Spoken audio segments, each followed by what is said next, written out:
il est évident que les anciens choisissaient les endroits où l'électromagnétisme de la Terre était exploitable. Par conséquent, est-ce que les sites de construction ont été choisis par hasard ou pas du tout? On a la preuve que ces cultures ont agi à l'échelle mondiale. Elles ont interagi pour créer un même schéma qu'on ne comprend plus à l'heure actuelle. Certains chercheurs ont découvert un lien étroit entre des lieux sacrés et des zones du globe particulièrement chargées en électromagnétisme. C'est grâce aux ondes électromagnétiques que la lumière, la radio, les téléphones portables, les micro-ondes et les rayons X fonctionnent. En science, l'énergie est une propriété qui permet de faire fonctionner ou bouger une chose. Par exemple, on peut citer les champs magnétiques ou électriques, la pesanteur, tout ce qui fait bouger des objets ou les chauffe.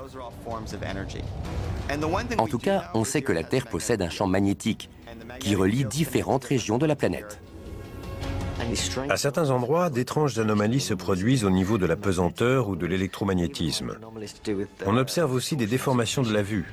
Et si on marque tous ces lieux sur une carte, ils forment un quadrillage.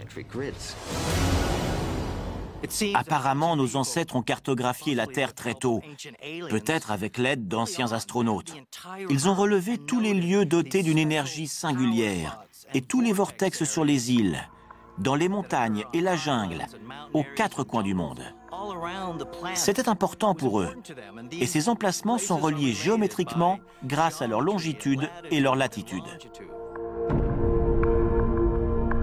D'après les néo-éphéméristes, nos ancêtres ont volontairement construit leurs monuments sur des lignes d'énergie, afin qu'une fois reliés entre eux, ils créent ce qu'on appelle le quadrillage de la Terre.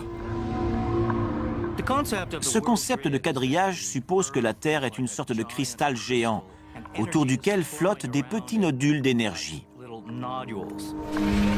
Une fois reliés, ils créent des chemins de force qui se croisent et font le tour de la planète.